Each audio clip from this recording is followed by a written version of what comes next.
targeted attacks, including through high-precision, long-range armaments. 4 media representatives were killed, 3 besides other civilians were severely wounded on March 24th, as you know, on the territory of the LPR, following a targeted artillery strike. Izvestia journalist Alexander Fedorchuk, Zvezda TV channel cameraman Andrei Panov, and the driver of the camera crew Alexander Sergey were killed. The journalist Nikita Galdin survived miraculously. Also on duty in the Sudzha region, the Kursk region, Ukrainian Banderovets wounded journalist Alexander Skuratov.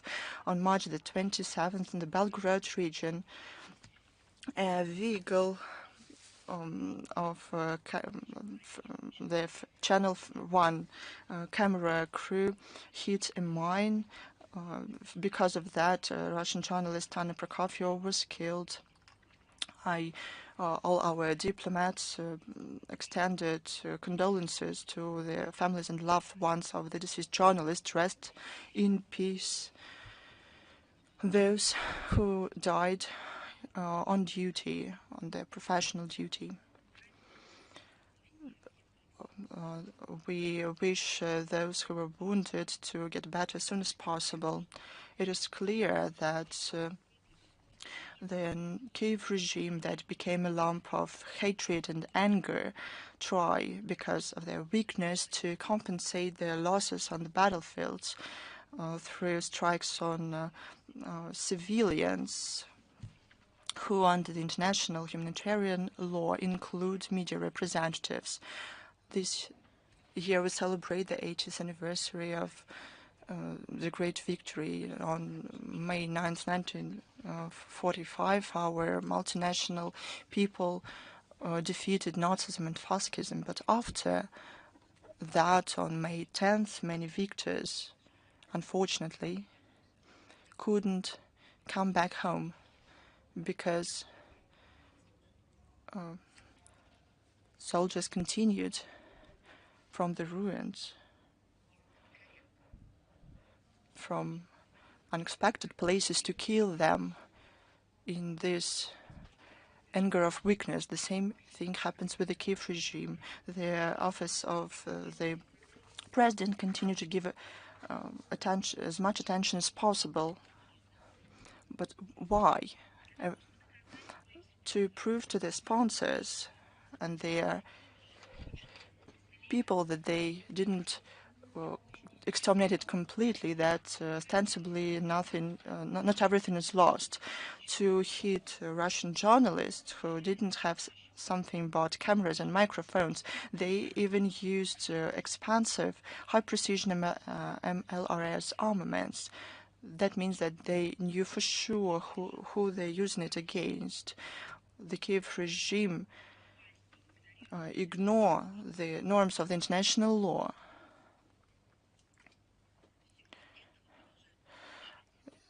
Relevant international structures continue to ignore this as well, like UNESCO General Director, the UN High Commissioner on Human Rights, turning blind eye to this, as well as other multilateral institutions, let alone numerous human rights NGOs,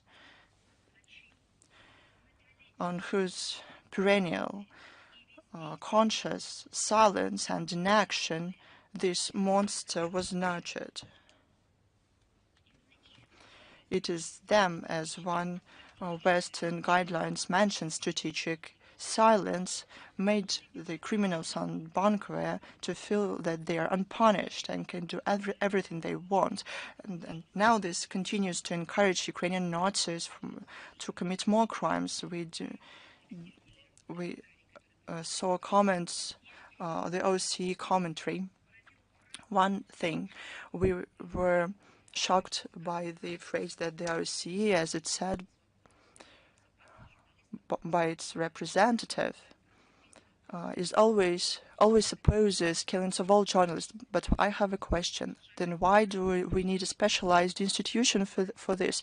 If we can record this phrase one more time, or to put them on a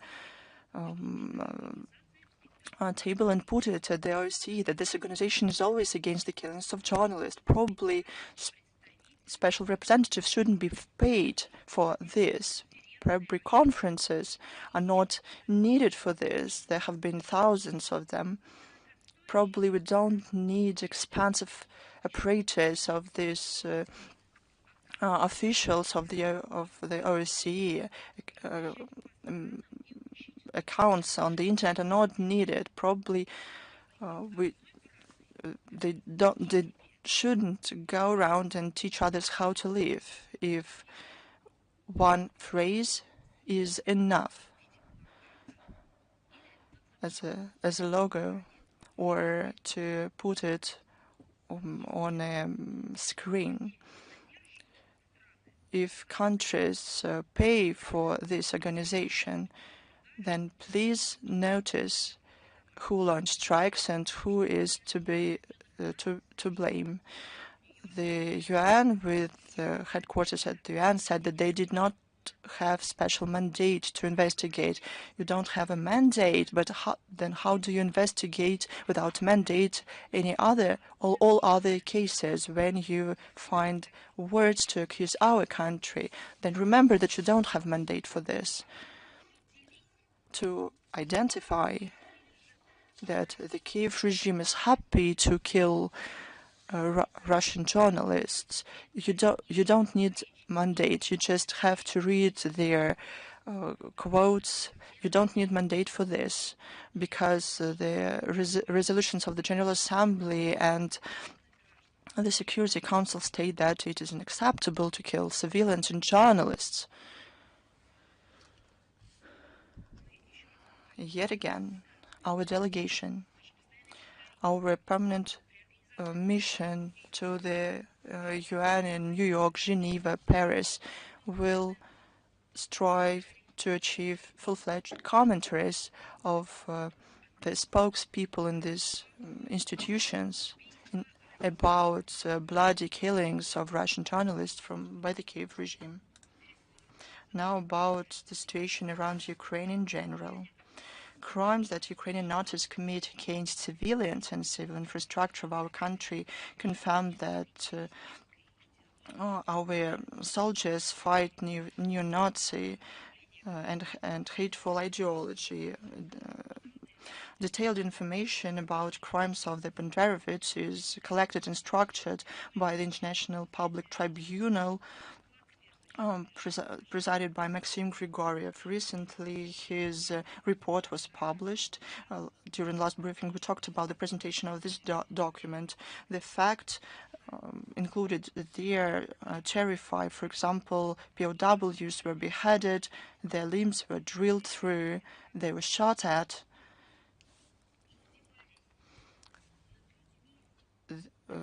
They abused people in ways that we are afraid even to talk about. They were tortured with electricity, beaten up with metal tubes, ropes, sticks, hammers, bats. In hospitals, they were cut off without painkillers. The supporters of the Nazi doctor and sadist Joseph Mengele won't go away with it and will be punished, as all the spokesperson of international institutions turn a blind eye on this. According to the data of the Investigative Committee of Russia in the Kursk region since 2022 up to now, following the crimes of the Ukrainian armed army, 167 people, civilians were killed, 500 wounded, 43,000 people were recognized as affected. Thousands of facilities of civil infrastructure were destroyed. There is a practice to give permits to residents of Suja to go around the city. If people do not have them, they were taken to garrison headquarters, they were questioned. The Ukrainian army organized looting raids from the Suma region. Only last week, according to the ambassador at large of Russian MFA, Roger Miroshnik, 16 civilians were killed, 133 wounded, including 4 minors. The Kyiv regime continues to strike on energy infrastructure of the Russian Federation. On March 25th, 27th, there were attacks of drone attacks on energy facilities on the territories of Bryansk and Kursk regions. A strike on gas storage tank in Crimea was thwarted, and Zelensky publicly said that he agrees to the agreements reached in Riyadh on March 24th between Russia and the US to cease strikes on the civil infrastructure. Now about punishments to the criminals. The Russian courts continue to pronounce verdicts to the Ukrainian criminals. The Investigative Committee of Russia launched 736 criminal cases.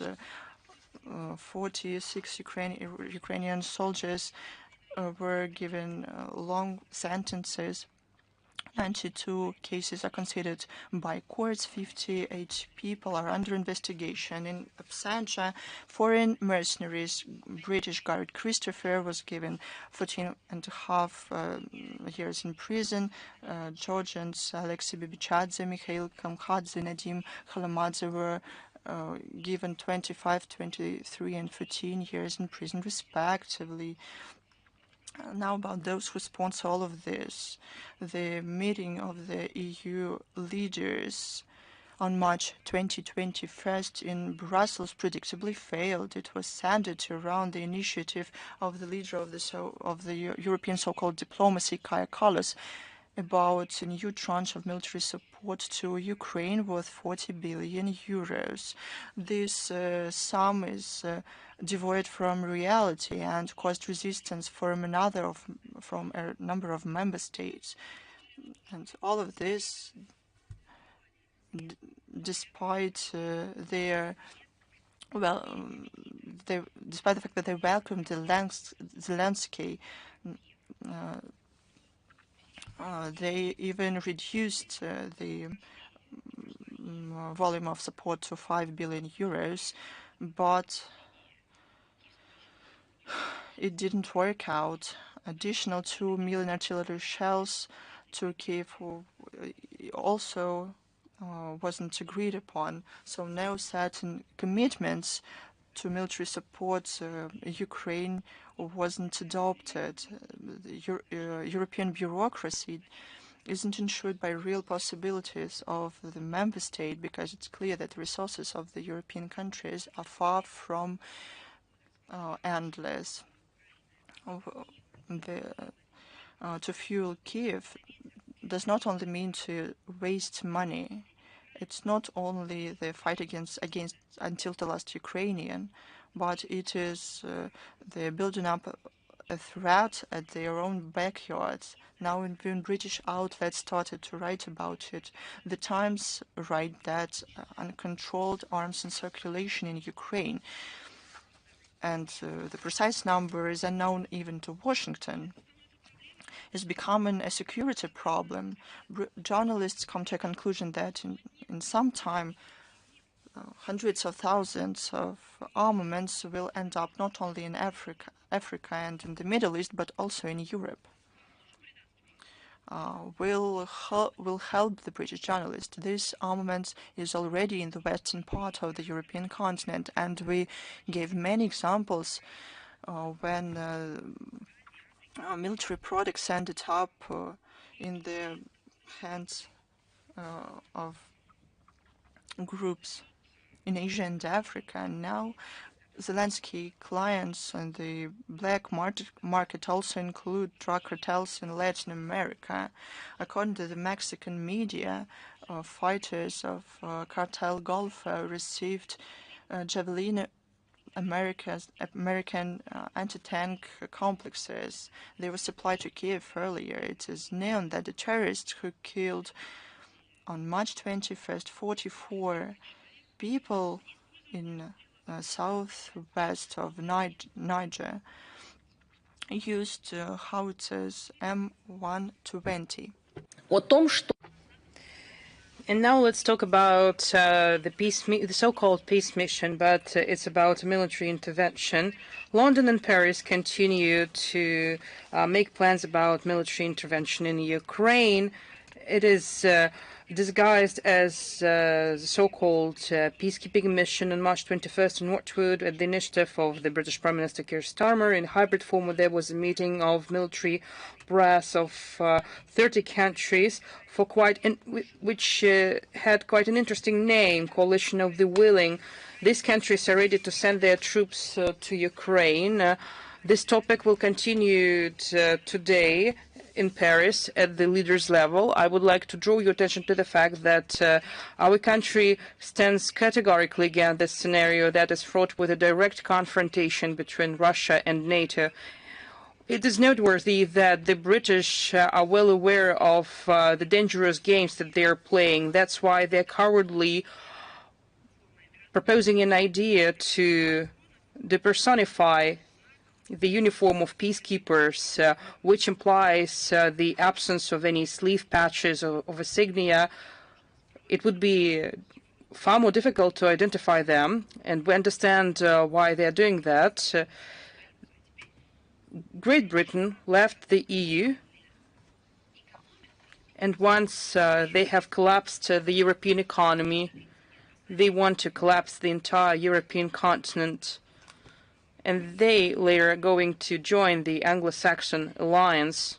And now I will say a few words about mobilization novelties of the Kyiv regime. It continues to obediently send Ukrainian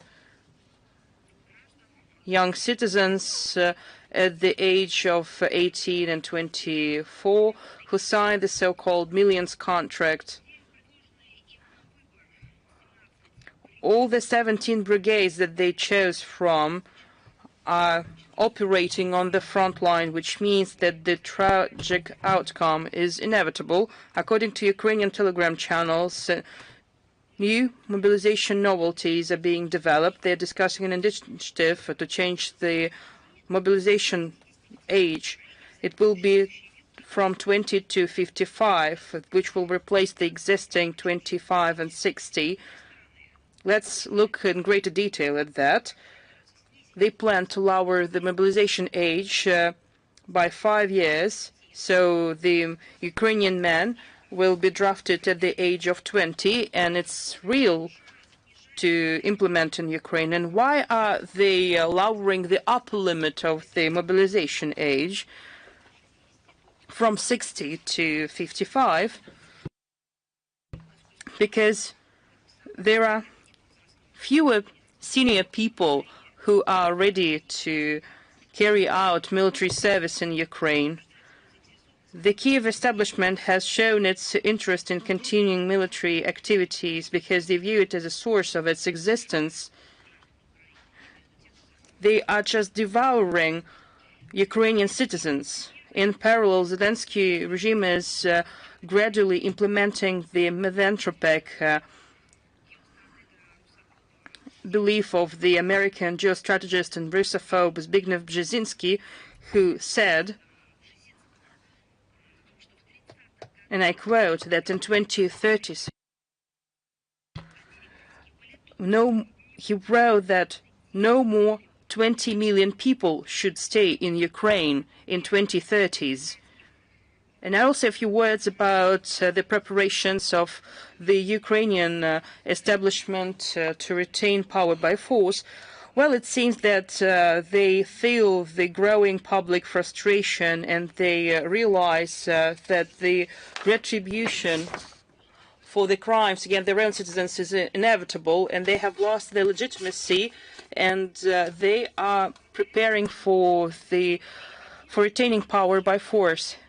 That explains why the Committee of the Ukrainian Rada on law enforcement activities has approved the legislation of number 10311, which allows the National Guard to use firearms, tear gas, and UAVs against civilians during mass riots.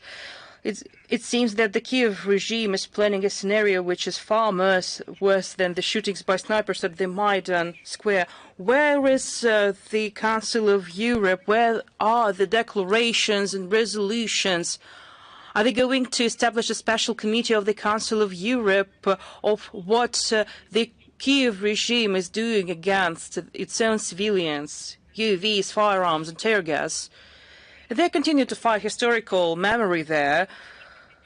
In Dnipropetrovsk, local authorities, with the support of radical nationalists, removed a memorial plate from the monument to the heroes of the Kyiv anti-fascist underground movement. In Poltava, they have removed a memorial plate in Ukrainian that was devoted to volunteers who went to war with Nazism, and it was removed from the school number 39.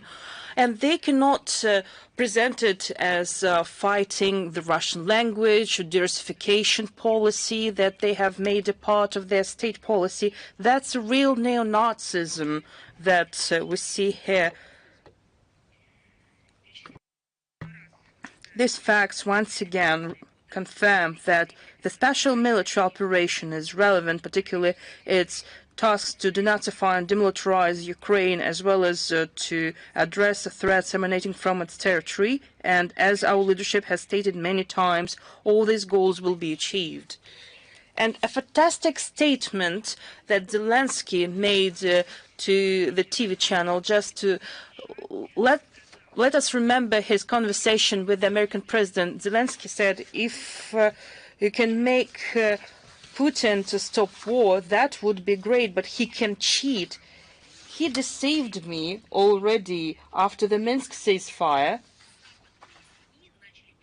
and all Western media started to print that as the quote, but they didn't remember, they didn't remind it to their audience, to their readers, of what their leaders, Merkel and Hollande, deceived Ukrainian citizens and the entire international community by not implementing the Minsk agreements, because they knew from the very beginning that they wouldn't implement these documents.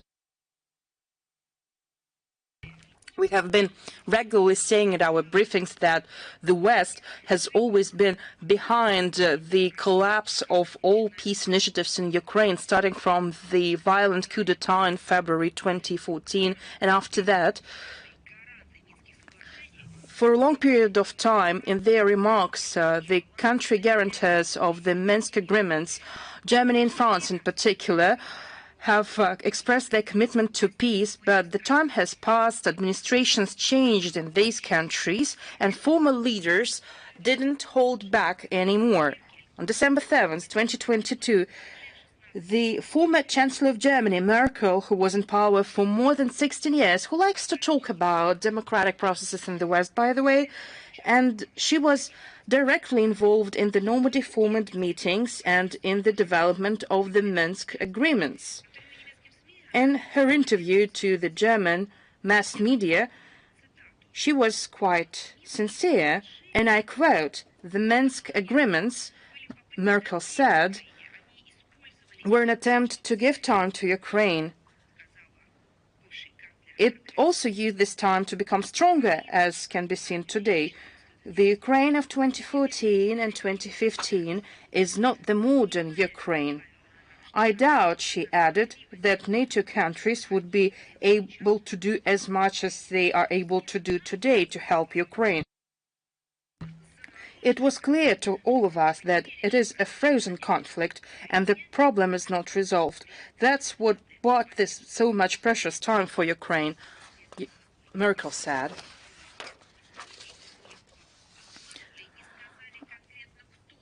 Zelensky said that he was deceived, but he didn't say who deceived him in particular. Another guarantor, former French President François Hollande, supported President and said that Merkel was right on point when she said that. He said, and I quote, the fuss, he said, around the Minsk agreements he's referring to the Normandy format meetings, the UN Security Council resolutions, endless efforts of special representatives on the implementation and monitoring of implementation of the Minsk agreements. And he called it fuss around the Minsk agreements has resulted in the situation that since 2014, Ukraine has strengthened its military posture. It became better, and the merit of the Minsk agreement is that the Kyiv has acquired time to strengthen its army, because in 2014, NATO couldn't provide Kyiv with weapons at the volume that it is doing today, and it stopped the Russian offensive for a while. End of quote. That's what the former French president said. The guarantor of the Minsk agreements is just a memoir for them. And it's not just a confession or a memoir. They are admitting their guilt, but they don't repent. At that time, in 2015, when there were hours of negotiations, they knew from the very beginning that they wouldn't implement anything. They will continue to provide the Kyiv regime with weapons. But they forget to say another important thing. At that time and today, they understood and they understand that the Kyiv regime is doomed. And they didn't feel bad for anyone, for women, for children, for the civil population of the Donbass or Ukraine in general. They just needed the conflict. And after that, if someone said that Russia is to blame for something and to shift the blame on Russia, because this is the same very leaders who were part of the so-called Normandy format, and they managed directly numerous political processes, including a change of power in Ukraine.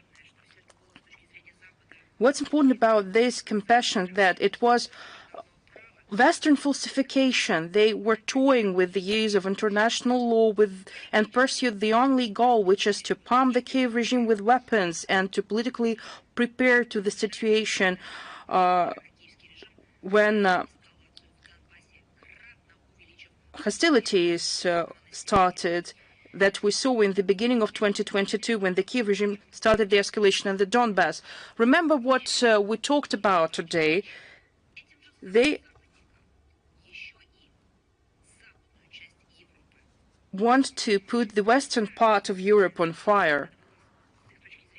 From their point of view, international agreements has drawn the attention of international community away from the real situation in Ukraine, from the humanitarian catastrophe and endless killings that resulted in a lot of casualties on both sides.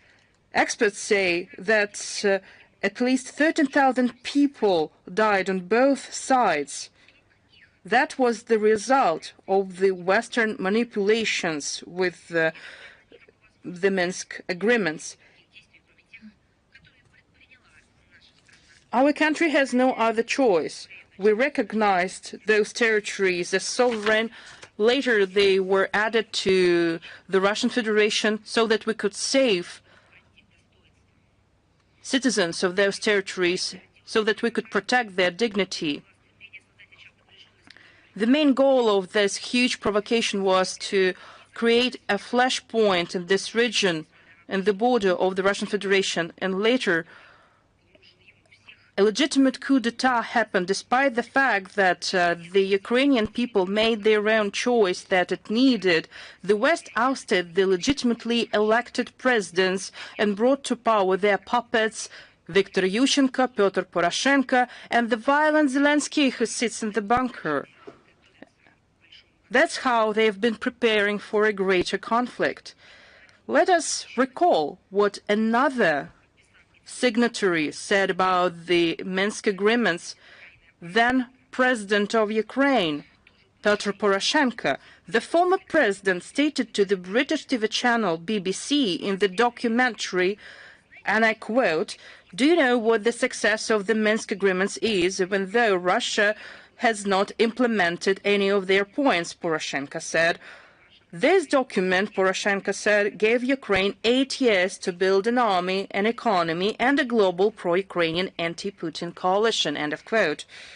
Do you think it happened in the distant past and everyone has forgotten? Well, it's not the case. Today, in the Western mass media, is speeding actively this news, but from their own logic, and they have turned everything upside down.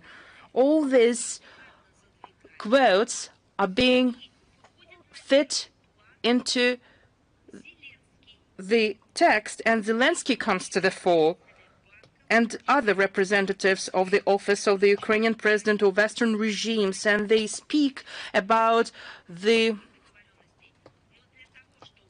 fact that the Minsk agreements were not fulfilled, and they blame Russia for that.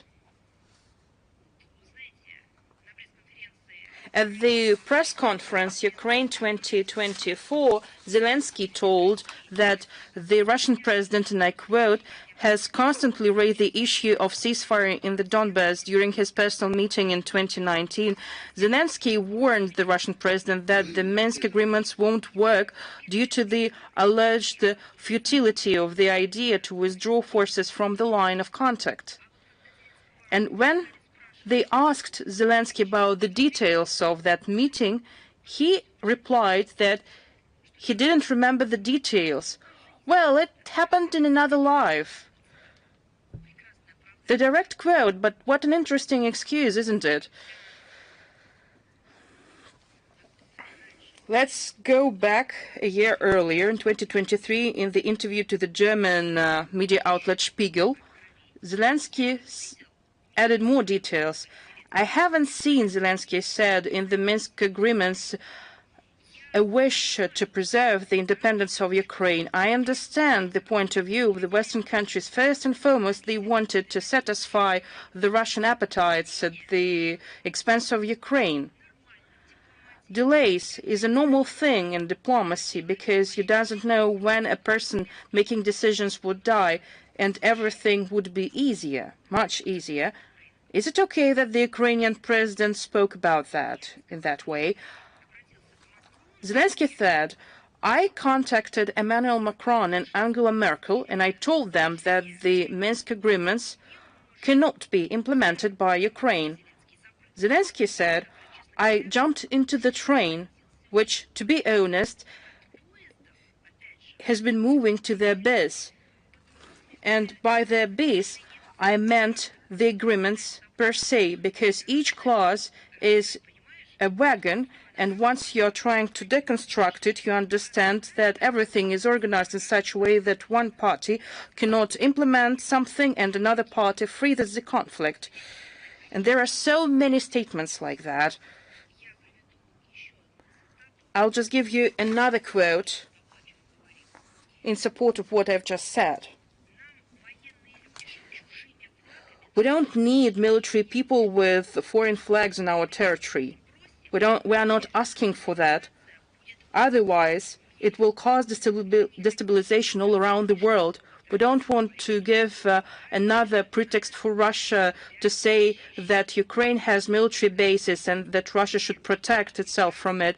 You know who said that? Zelensky in February 2022. Again, going back to the question of peacekeeping missions that are being discussed by the Western countries. Another topic, Bucha, another Western manipulation. I've explained to you how they manipulated with the Minsk agreements, and now let's talk about how they manipulated with the situation in Bucha. At the previous briefing on March 13th, we told you that April 3rd will mark 3 years since the Zelensky regime and its Western handlers staged a bloody provocation in Bucha, the Kyiv region.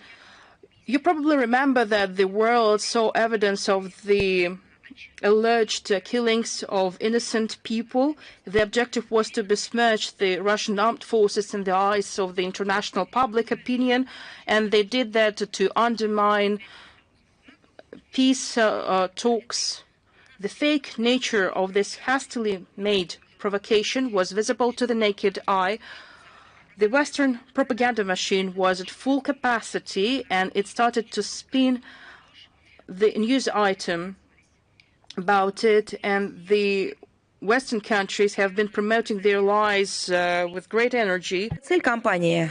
Those pseudo witnesses and the main aim of the campaign, it was clear it was a campaign of the war party that needed to torpedo the understandings reached at the time during the Istanbul talks aimed at a peaceful settlement of the Ukrainian crisis.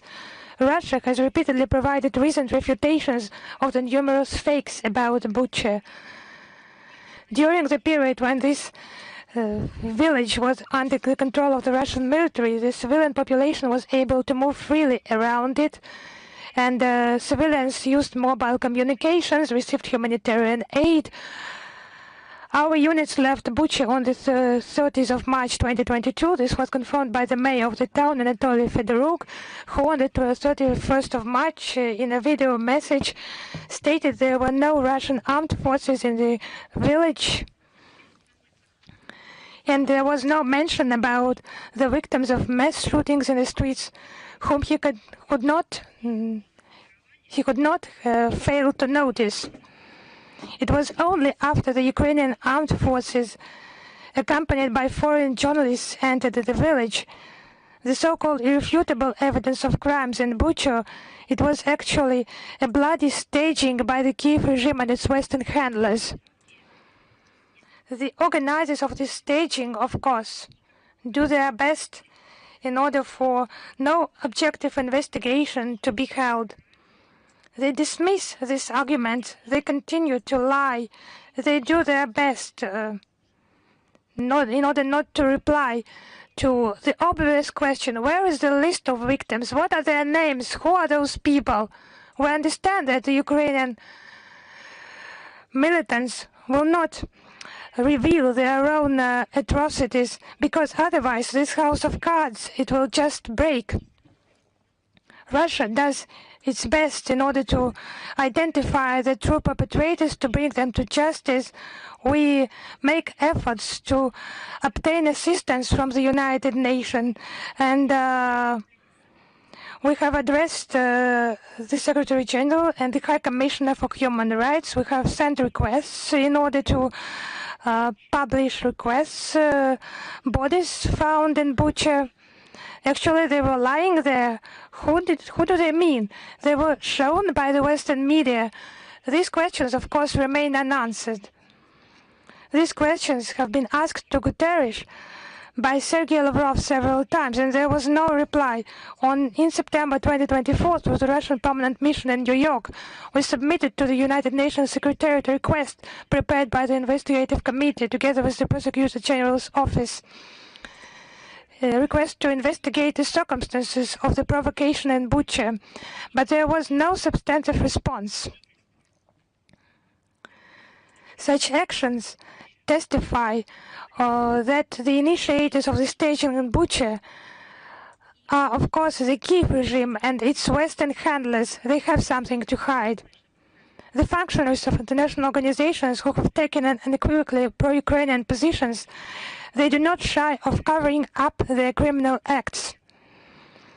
We know about the preparation of the so-called international conference on Bucha in May this year, with the assistance of the United Kingdom. There is no doubt this provocation will become yet another step to pull old manuals out of dusty cupboards and attempt to present in a new wrapper the fakes about the alleged involvement of the Russian armed forces in this staging in Bucha. The aim is the same. Many politicians speak about peace now. We know this scenario. As soon as talks about peace start, we need to wait provocations by the Kyiv regime and its Western handlers. All these talks, they will just need to be obstructed. That's why those conferences are held. And a very interesting issue, we have drawn attention to statements in the National Assembly of France by Minister for Overseas Territories Manuel Valls on the construction of yet a second French military base on the island of Mayotte. The territoriality of this island has been enshrined in the UN General Assembly Resolutions 3385 and Resolution 2469. Russia is against militarization of any territories that causes threats for security of certain regions. It's also concerning the Indian Ocean territory. The military base on the island of Mayotte that already exists in the settlement of Saudi that is aimed not only against external threats, as Paris tries to convince everyone, but to control the overseas territories. It's one of the remnants of colonial epoch. And we remember the Operation Vambusha in 2023. It was forcible eviction of Comorians by the French authorities, whom they consider as illegal migrants. And that resulted in a humanitarian crisis in the archipelago. We consider that it is a relapse of neo-colonial instincts of Paris and a clear demonstration of its lack of desire to respect the territorial integrity of the Comorian Islands and its selective approach to the UN General Assembly resolutions. Regarding the historical memory, in the Netherlands, the city of Leusden, on the territory of the Memorial Cemetery, the Soviet Field of Glory, where 865 Red Army soldiers are buried. This project, implemented for 5 years, it was a common effort of Russia, the Netherlands, Azerbaijan, Armenia, Kazakhstan, and Uzbekistan to commemorate the victims of Nazism. The museum represents the testimonies of victims of the atrocities by Nazis in the Netherlands, atrocities against Soviet prisoners of war. There is evidence by one of the prisoners of the Nazi concentration camps. The main creator was Remco Reding, a journalist and public activist, head of the Soviet Field of Glory Fund. He improves the territory of the cemetery, and in Russia and other CIS countries, the relatives have been traced, relatives of those buried in the cemetery. We would like to express our gratitude to those who participate in this noble and very important project. It was on the eve of the 80th anniversary of the victory in the Great Patriotic War. It's significant. I would like to underline that despite many unsuccessful efforts by some forces in the West in order to keep silence, to denigrate the role of the Soviet Union in the victory over Nazism, there are still people in the Kingdom of the Netherlands who honor the feat of the Soviet heroes and understand that it is very important to preserve the historical memory about the role of our country in the defeat of Nazi Germany. A testimony of that are warm words of the visitors of the museum, deeply impressed by the tragic personal stories of Soviet soldiers who gave their lives to liberate Europe from the brown plague. One more issue, humanitarian aid to Islamabad for the population of Pakistan. With the help of the Red Crescent Society, the cargo will be transferred to those in need. Russian-Pakistani cooperation in the humanitarian sphere will be continued further. Tomorrow, on the 28th of March, ESCAP marks its 78th anniversary from its creation. The decision was taken during the UN Economic and Social Council meeting in 1947. ESCAP has approved collective approaches for the development of Asia-Pacific region. Russia has been a member since 1995, sub-regional, and since 1995 regional member, and included participating in many areas of its activities: energy, transport, trade, environment, and many other topics. Our experts participated in the elaboration of intergovernmental agreement on dry ports of international importance, ESCAP framework agreement of facilitation of cross-border paperless trade in Asia and the Pacific of 2016, trilateral Russia-Mongolia-China intergovernmental agreement on international road transport along the Asian highway network of 2016. ESCAP has become a reliable partner for our country in providing technical assistance, including Central Asia and West Caucasia. We value the Commission's assistance in developing our competence in the social economic areas. We intend to continue to provide political experts and financial support to ESCAP. Another important international event yesterday in Murmansk, International Forum, the Arctic Territory of Dialogue, started its work. Its motto is "Live in the North."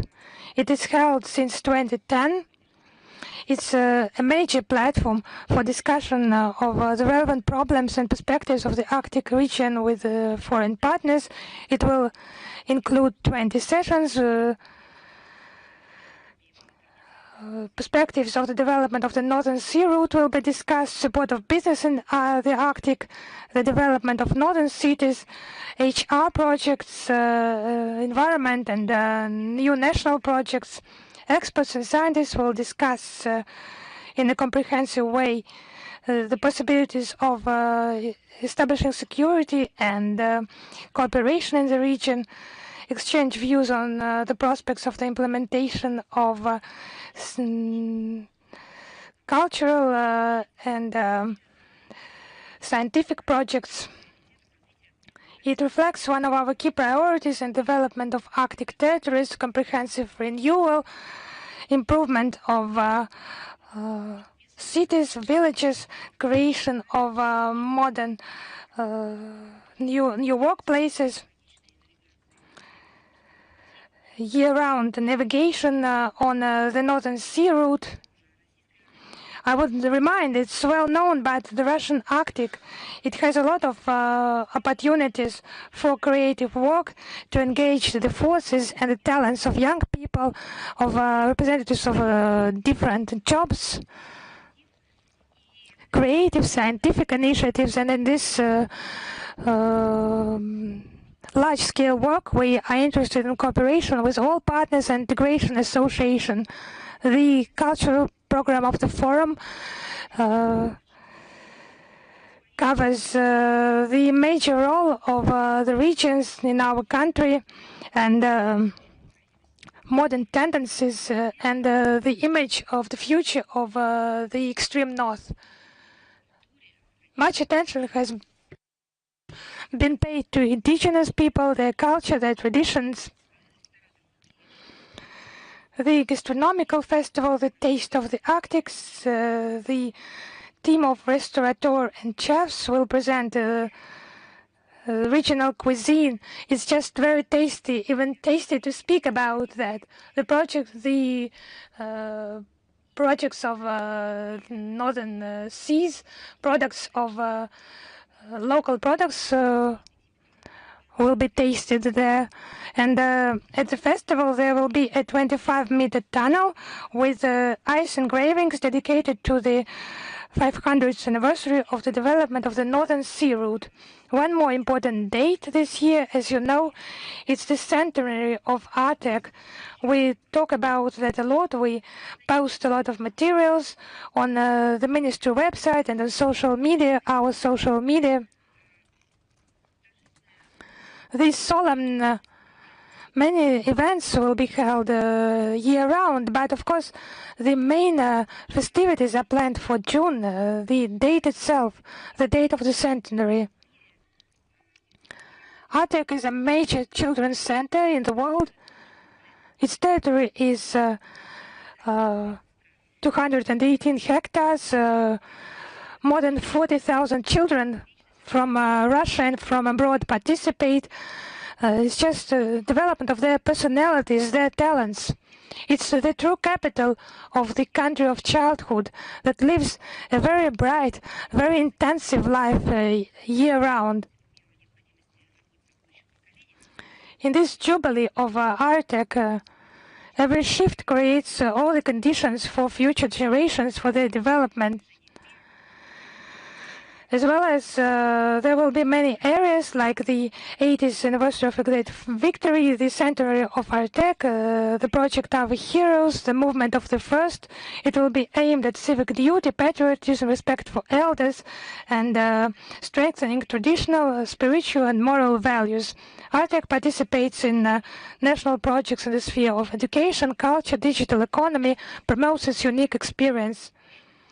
In the regions, the center has had a very strong international component. Artek continues its development.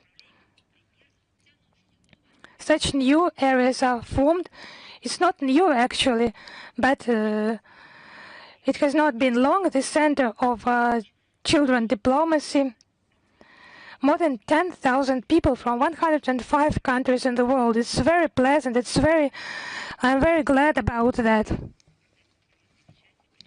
The Ministry of Foreign Affairs in 2016 participated actively in the life of Artek that year. I remember back then we had star counselors. We came there with foreign journalists, created a press tour.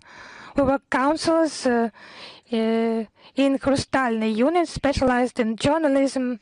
It was a fantastic experience for the young people and for us as well. It was a true unification. The 100 history of Artek, it's not only about education sphere, it's about heroism, it's about bravery. During the years of the Second World War, Artek underwent occupation. It was 2 years and a half. On the 15th of April 1945, Artek was liberated by the fighters of the Separate Coastal Army. After that, it was restored. In August 1944, Artek was attended by 400 children of the Crimean partisans. In May 1985, a monument to the liberators of Artek was opened in order to honor the 40th anniversary of the victory of the Soviet people in the Great Patriotic War. I think Artek was not only restored back then after the Second World War, its condition.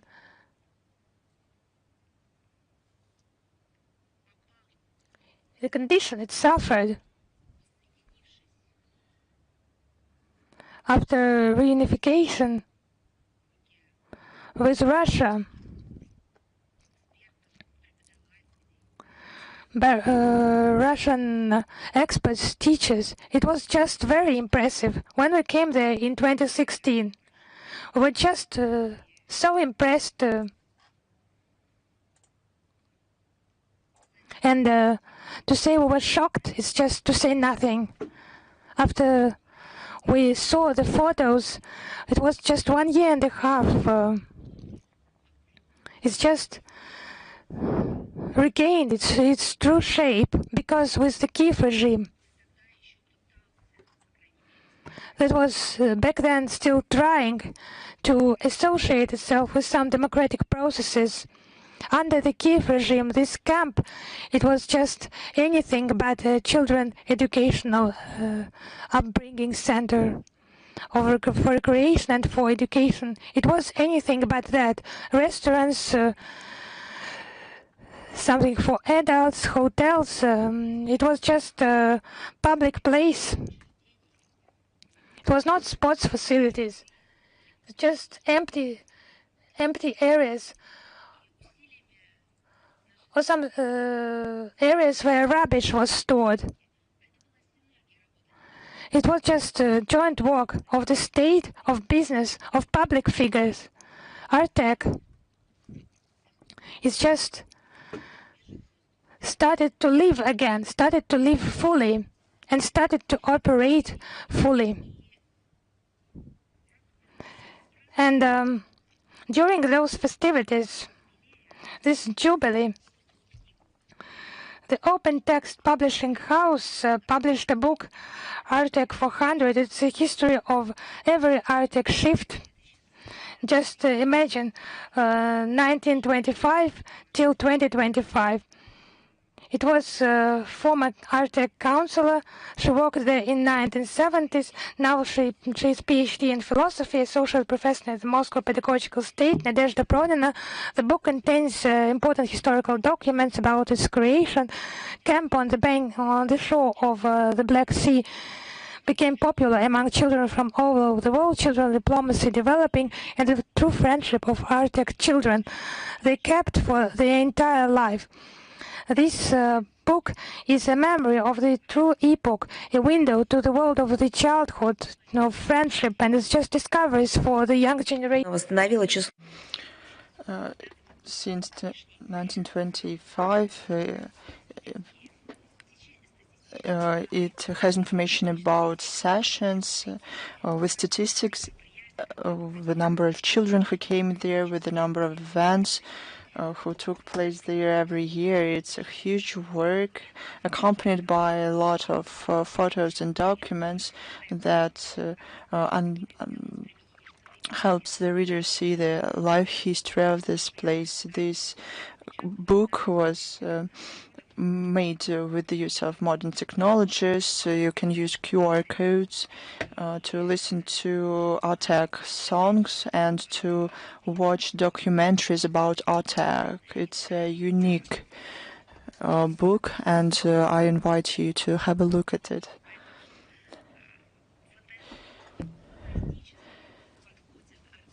Artek approaches its anniversary with a fantastic work. They do not only conduct events, but they also have such things about its history. I'm prepared to answer questions. Is International Affairs with us? Good afternoon, Madam Zakharova.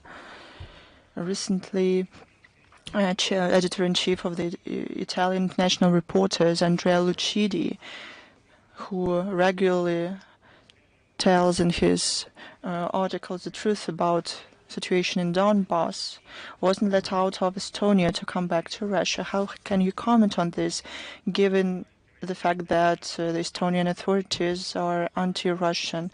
That would be surprising if the Estonian authorities would act otherwise. Did you expect anything else from them?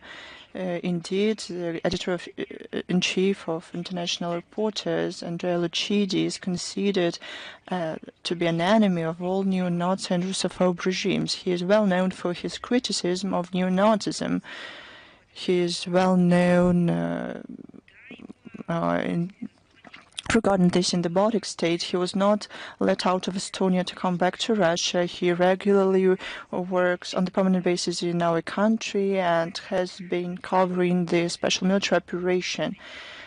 In November 2024, he addressed President Putin with a request to grant him citizenship because in Italy he was persecuted, and on January 29th he became a full-fledged citizen of our country. On March 18th, the Estonian border soldiers arrested him under the pretense that he takes illegally to Russia money and drones. They were not even ashamed that all these things were with him when he entered Estonia. But Estonian authorities has to feel shame in its fullest. These actions are guided by the aspiration of the Estonian authorities to make their life more complicated for those who has other point of view on international affairs. And essentially, I have an impression that they start a hunt against anti-fascists.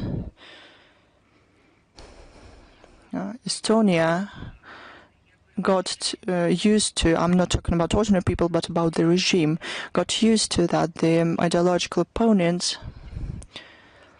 not shouldn't be talked with. They have a behavior to resort to dirty methods, from smaller deeds to criminal persecution, illegal persecution, and the Estonian authorities consider all Russian-speaking people as such, and everyone who has Russian passports. This is not the first time that the Estonian authorities and authorities of our Baltic states impedes Russian to come back to Russia. This is discrimination. This is blatant Russophobia. This is the manifestation of neo-Nazism. And what is neo-Nazism? It's not what happened in 1930s, 1940s. It is a philosophy, a certain philosophy promoting hatred against peoples and countries. All of this is of nationalist character.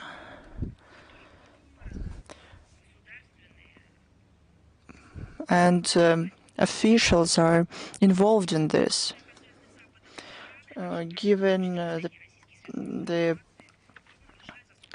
persecution of our citizens, we see violation of freedom of speech and now even freedom of movement. Unlike the EU, we adhere to freedom of speech. Russia is ascribed some terrible things with foreign journalists, but journalists have an opportunity to work in our country in line with the legislation of our country and to fulfill their duty. They are granted visas, accreditations, they're invited for events, even more. They can work fully without hindrance at the event, not like in Great Britain. They invite journalists, but they did not let journalists to attend the event because they didn't have suitable footwear, for example. I saw that today we accredited media from various countries, including unfriendly countries. We answer written requests. No one avoids the contacts with journalists, but when the rules of accreditation are violated, when the legislation is violated, we always say this. Even when we respond to something, we say that it's only as a response. This is one more manifestation of neo-Nazism, nationalism, Russophobia from the Estonian regime. Thank you very much. Is Sinhua with us? Yes, Madam Zakharova.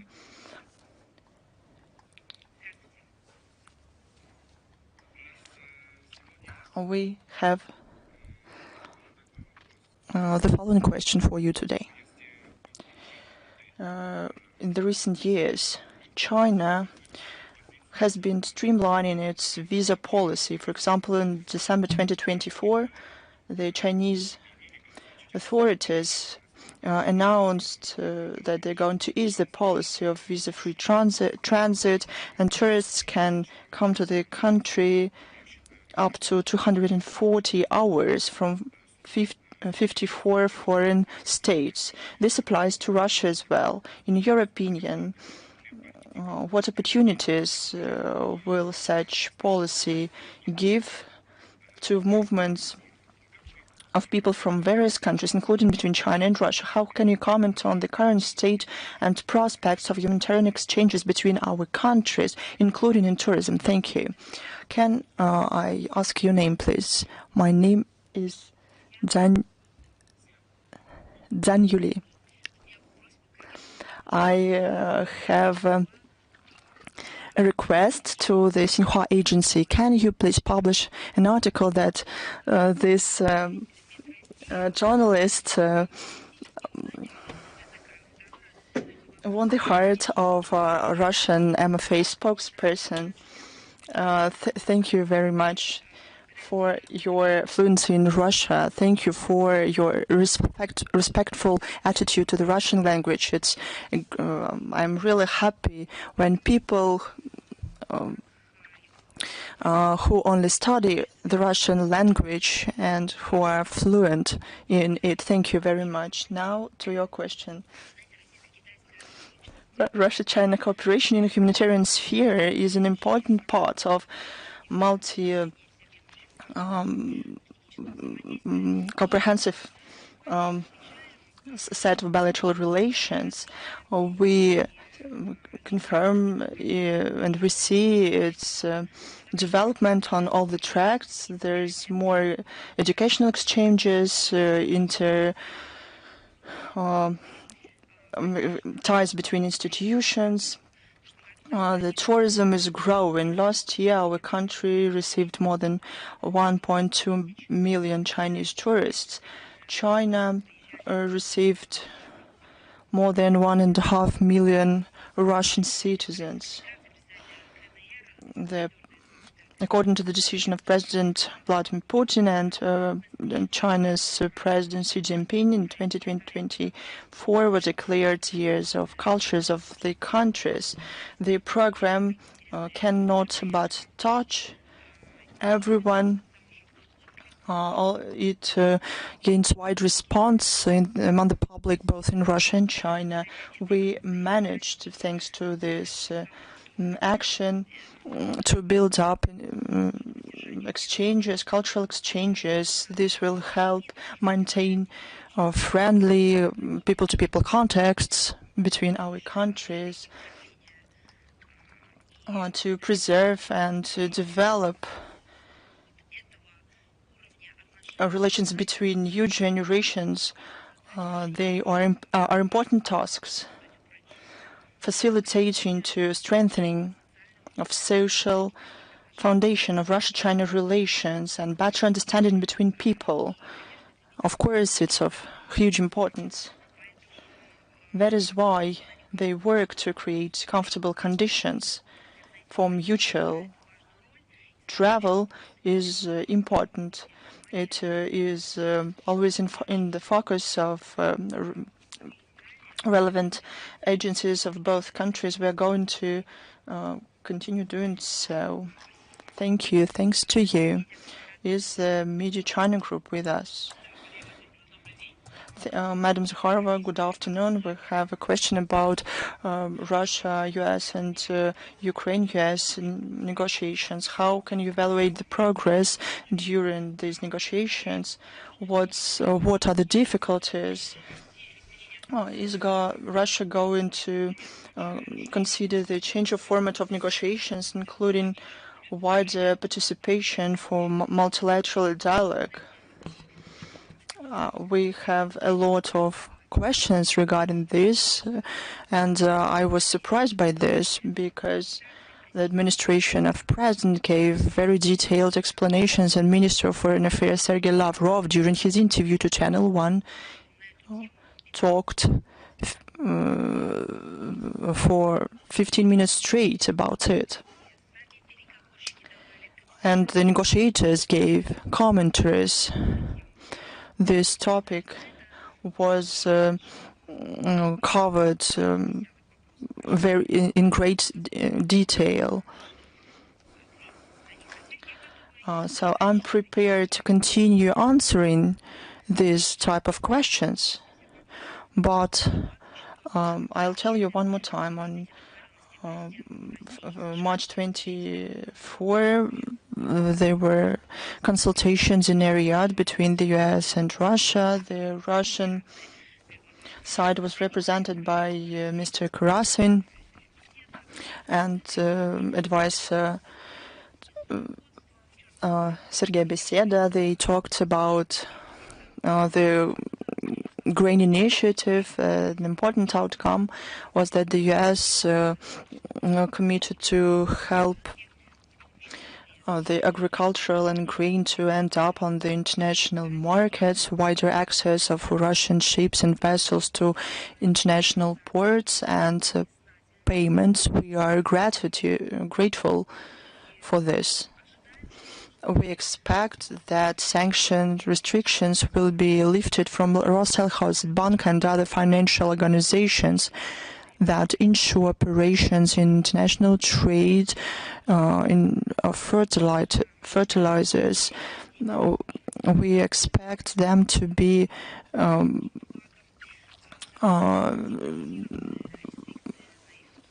put on the SWIFT system again.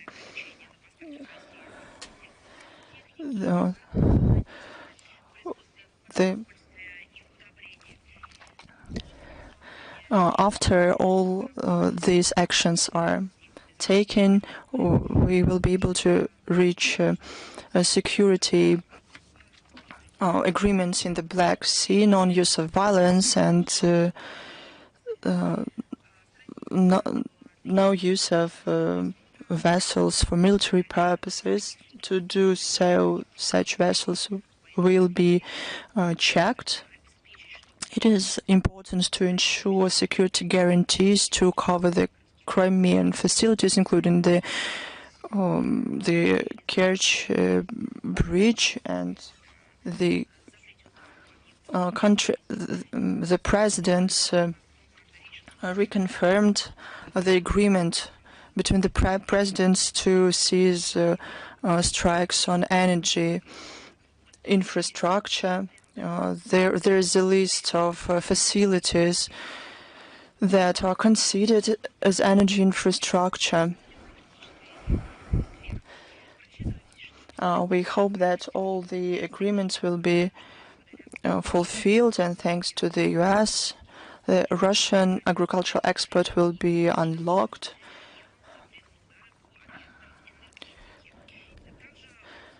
I can also say that the expert consultations or expert delegations will be continued. Thank you very much. Thanks to you.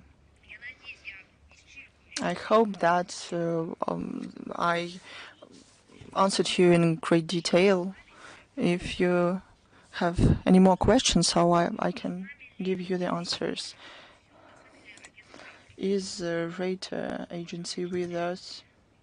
Good afternoon, Madam Zakharova. Good afternoon. We are here. We have a couple of questions about Russia-China, or Russia-US relations, and the green initiative that you commented on in great detail just now. As to Russia and the US, within the contacts, did Russia receive any positive signals from Washington in terms of an agreement of reduction of strategic arms that can substitute the New START treaty that is expiring next year? Right now, I remember I answered you once. For now, I have nothing to add to my previous answer. Probably it's worth asking this to our counterparts from State Department, because I see you're interested in the US position. Probably they would be more equipped to answer your question. We don't have any news regarding this. Thank you.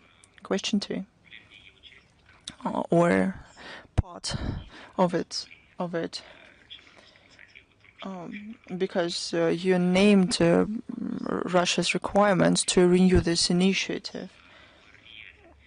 the things that were discussed in Riyadh about agricultural products. Is this going to be a new agreement, or is it going to be a prolongation of memorandum that expires in July this year? These are questions that are being discussed right now. Thank you. Is the Moscow Post with us? Yes. Good afternoon. We have two questions today. First, Armenia is set to activize its work in international organizations. Probably they want to balance geopolitical risks after the change of administration in the U.S. What are the relations between Russia and Yerevan? Well, that's quite an interesting and strange question. What are you talking about, to be exact? Because if you have specific details, it would be easier for me to understand what you are asking about, because overall, talking about our bilateral relations, we continue to develop a multifaceted political dialogue. Leaders of the two countries are staying in contact. Nikol Pashinyan has accepted the invitation to visit Moscow to take part in the events on the 80th anniversary of the victory, and that they've stated that recently there have been constructive negotiations between the ministers of foreign affairs, and recently there were substantive consultations between deputy heads of Russian and Armenian foreign ministries. Russia and Armenia have intergovernmental and interparliamentary mechanisms. There is an active interagency cooperation. There was a roundtable on the issue of agro-industrial complex that is being organized by the Chamber of Industry and Commerce of Russia and Russia-Armenian Business Council. There are some initiatives in the Cultural, Humanitarian, Educational Center, and the Armenian delegation is going to pay a visit to the Educational Center Sirius, which is going to accelerate the opening in Jermuk of the Russian Educational Center for gifted children. We are developing economic ties as well. Our bilateral trade has reached a record high and was estimated at $12 billion, and the relevant economic agencies are developing measures to sustainably increase investment cooperation between our countries.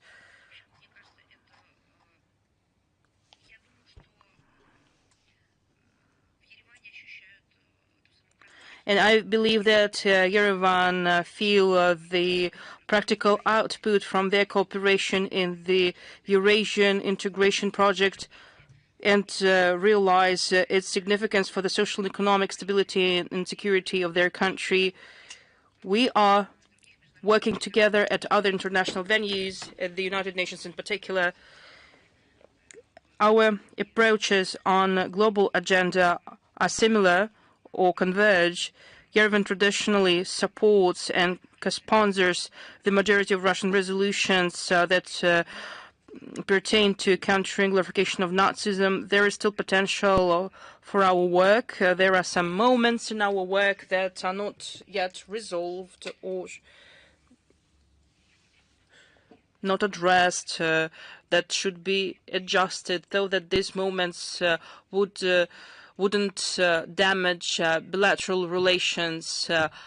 Not talking about bilateral relations from the point of view of the political science, but relations between peoples, business structures, and peoples of Russia and Armenia. That's why we're discussing these questions, and I hope that we'll make progress in addressing them. Thank you. And I have a second question for you. Biden administration tried to censor information from Russia and Russian opinions on what's going on in the world. No. The Biden administration destroyed, as you said, Russian sources of information. They blocked, they destroyed Russian sources of information. They deleted the personal accounts of Russian journalists in Western social media. They demolished all of that. It's still difficult for Russian journalists to get American visas to work there. it's difficult even for them to get visas to go to the United States for a short-term period. They have bullied Russian journalists, and you are saying that they censored them.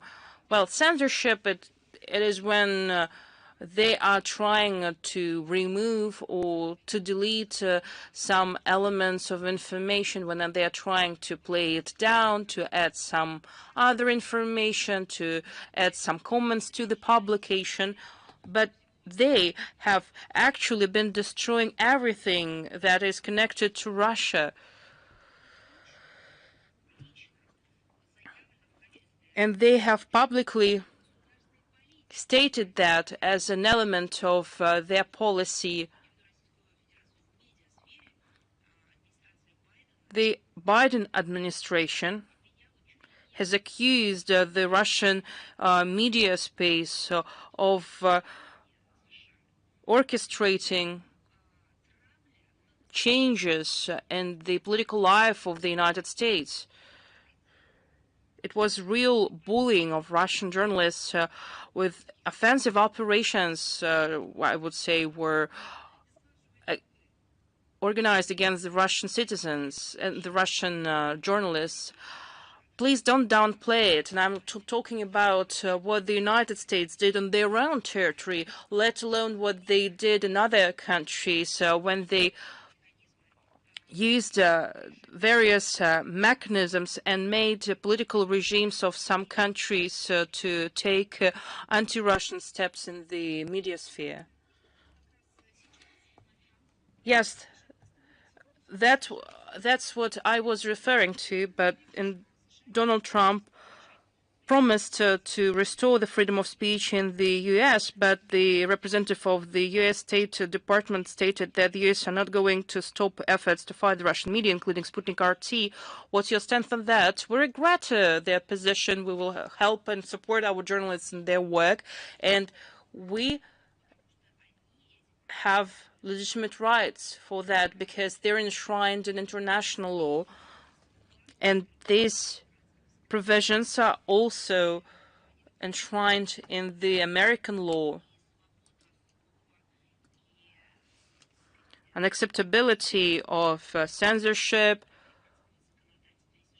upholding freedom of speech, these are the principles that we stick to. If journalists don't violate the national law, no obstacles should be put to their work. Thank you. Thank you. News.ru, please. Hello, Ms. Zakharova. Hello. News.ru, Mikhail Rosen. We have 2 questions.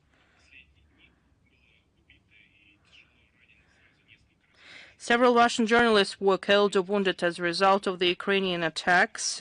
And in summer last year, when the reporter of our media outlet, Nikita Tsitsagi, was killed as a result of that attack, and you called on international organizations, including UNESCO, to condemn the actions of Kyiv.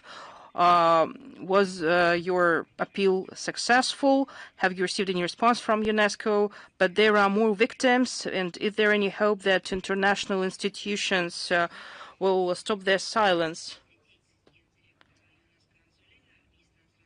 Mr. Lavrov has provided quite sincere assessments on the actions of Director General of UNESCO, Audrey Azoulay. He stated that she is involved in the killings of journalists because she does not deliver on her mandate, and she is an accomplice in the information war against our country and the war against the truth. Every day, we are trying to get the response of UNESCO and some other relevant institutions in the United Nations and OSCE. We're trying to make the international community aware of the situation so that we wouldn't let Western-oriented international officials to put it under the rug, to give meaningless and empty comments about it. And we are helped by many media outlets who realized that it's not a problem of their colleagues, but it's a common problem that affects everyone. This Union of the Journalists of Russia, regional associations of journalists have joined this work.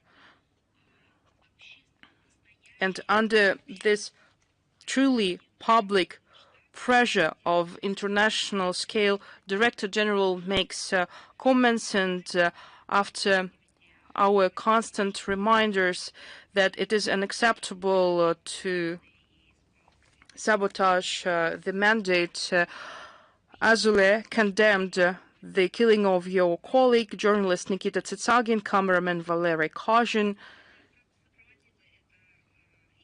However, she made unacceptable comments because she said that they were killed at a areas temporarily occupied by the Russian forces. But it should be mentioned that the issues of the security, sovereignty, and territorial integrity fall beyond the scope of UNESCO, but she decided to speak about it and make comments, but nonetheless, she condemned the killing of Russian journalists, the killing of your colleague. At the same time, we noted that the statement of the Director General of UNESCO makes a sporadic statements, and it is not normal to work like that, take into account that she is the Director General and that she works in the UNESCO Secretariat. When they wake up, I don't mean that they sleep. Actually, it means that they are waiting, and they believe that they can keep silence for a moment. And under the pressure of Western and Russophobic figures, they cannot fulfill their obligations, but we won't let that happen. I cannot say that the situation is being properly managed by UNESCO, but we'll do our best.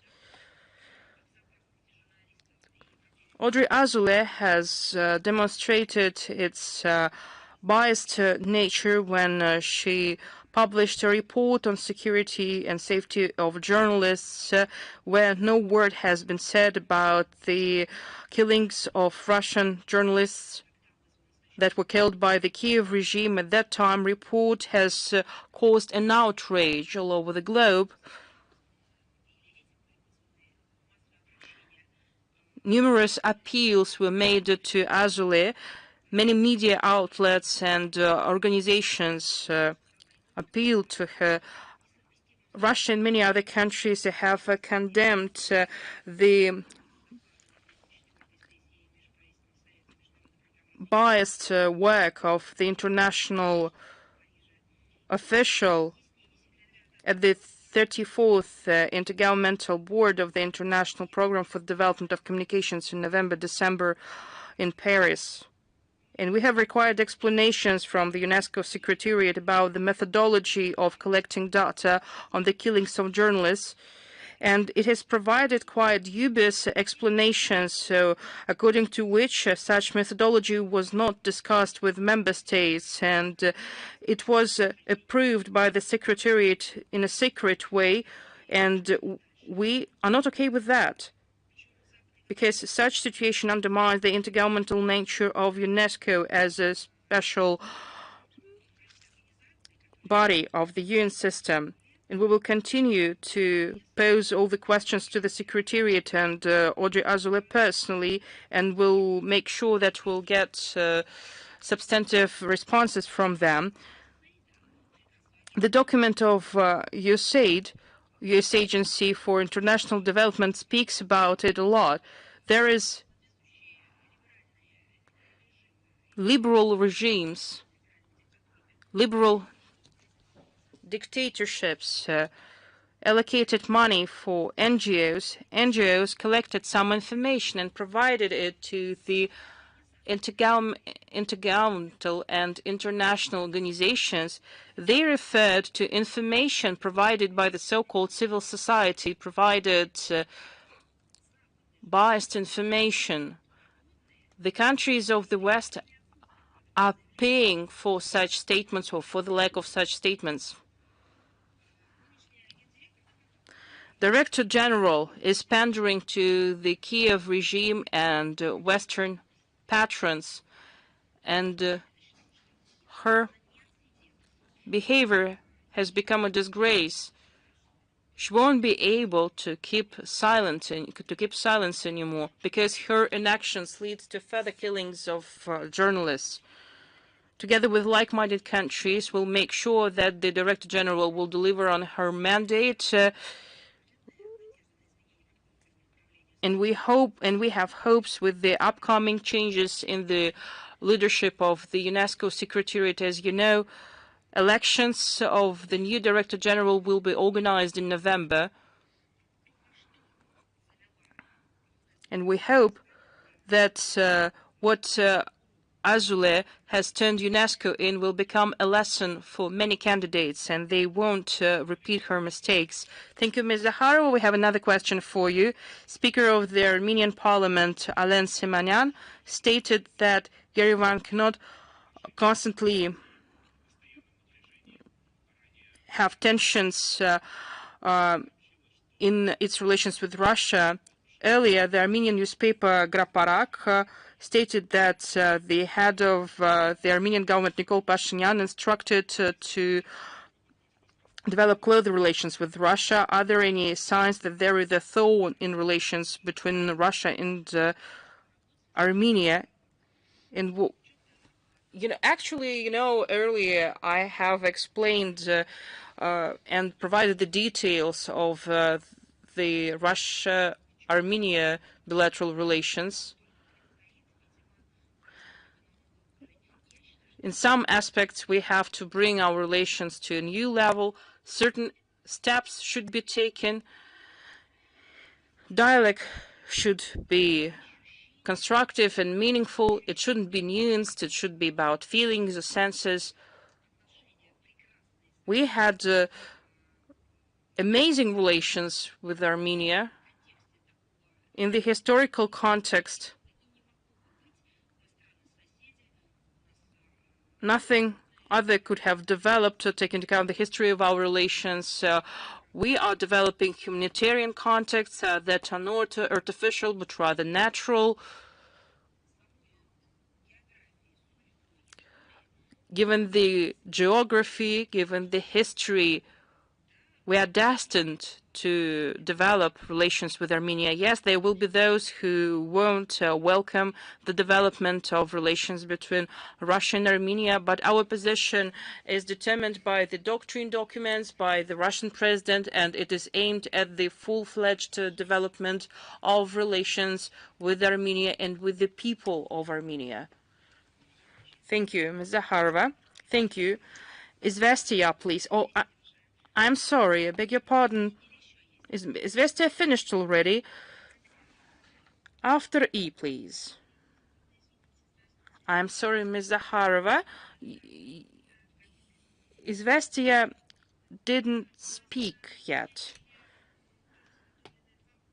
We had two questions for you, if you allow.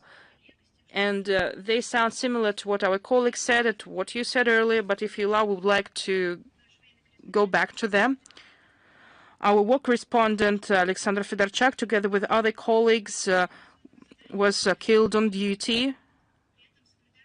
At the same time, he observed all international requirements that journalists should observe at on the battlefield. Is it possible from the diplomatic point of view to get universal, global recognition that the journalists were killed as a result of an act of terrorism launched by the Kyiv regime? I believe that our law enforcement agencies should have their say and to carry out investigation. That's what they are doing, taking into account the statement made by the relevant structures. they should make a conclusion, because they are qualified to do so, and they should qualify these actions. These are terrorist acts per se, but after the law enforcement agencies carry out their work, they will provide the legal qualifications for that. As for international organizations, you understand that the situation in the recent years has shown that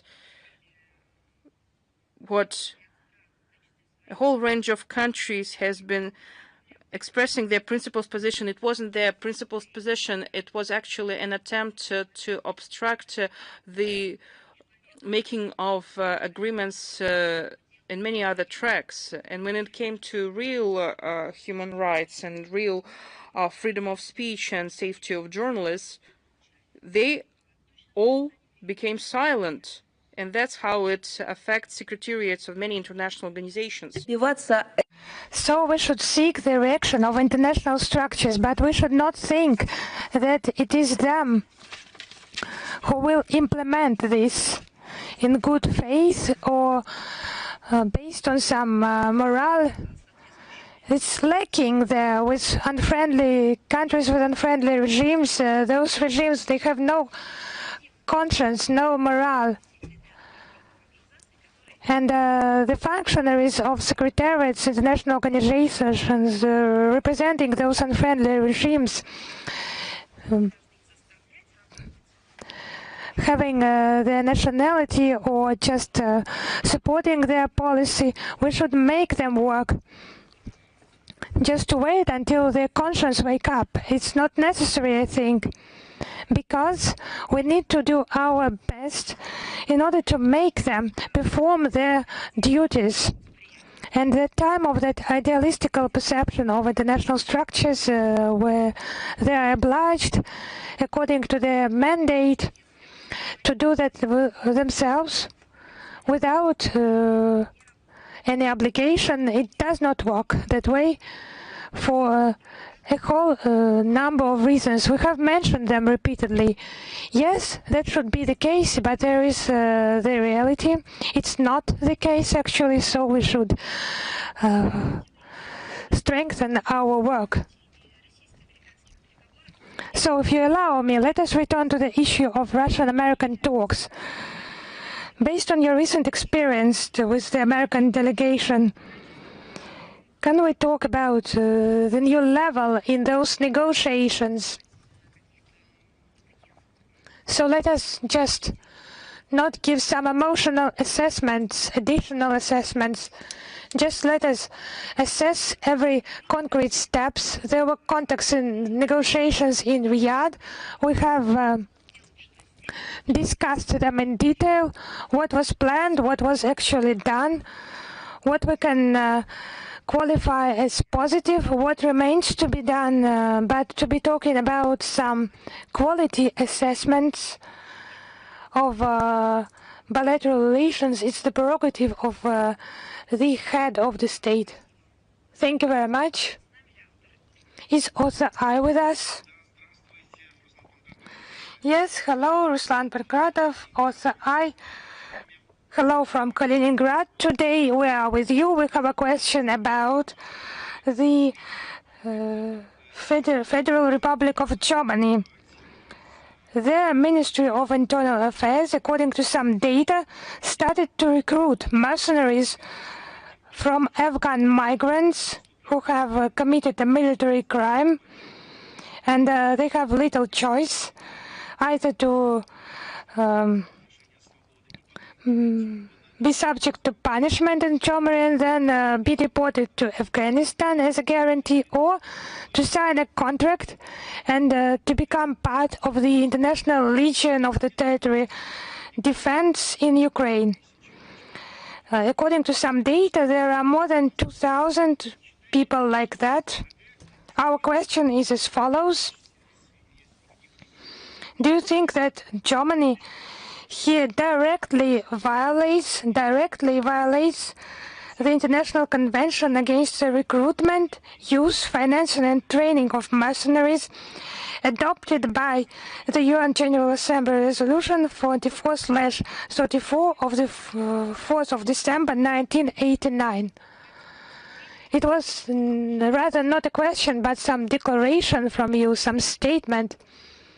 I would like to deal with the checked information.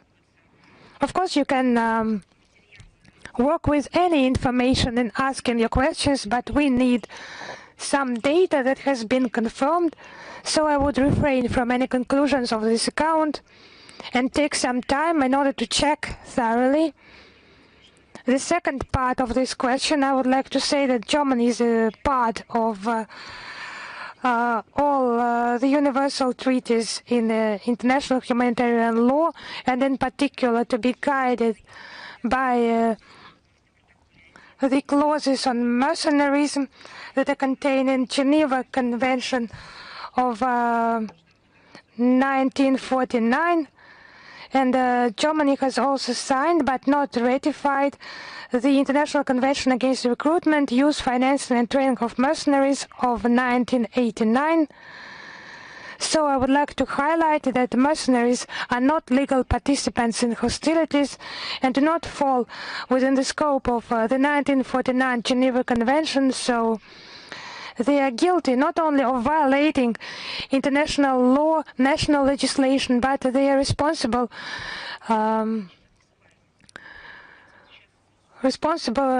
with the families of those people who are sent to support the neo-Nazi Kyiv regime. They have just two options.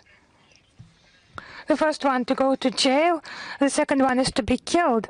Of course, there is also the third option, to change their mind and not to go there. Thank you. Thank you. Is Anadolu with us?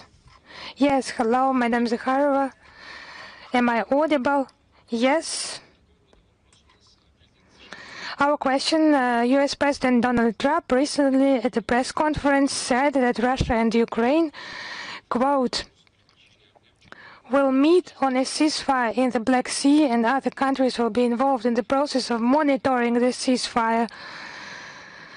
When and at what level is such a meeting planned, and which countries were they talking about? I think it's better to ask the American side. He was talking about the outcome of the meeting in Riyadh that the Russian side has also commented. I have already mentioned that about the third countries and the work to be done, our experts, delegations, groups, to continue those contacts. That is meant there. Thank you.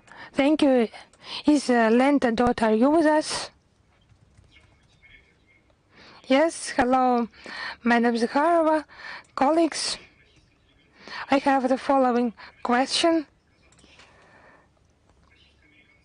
The Russian delegation in Riyadh said that Russian-American talks will continue, and also the UN will participate there and other countries. So could you name those countries?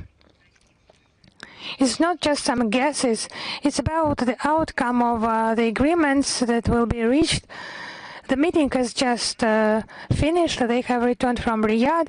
Assessment has been provided for the results. The work will be continued, and we will share the results with you. It's not about some guesses.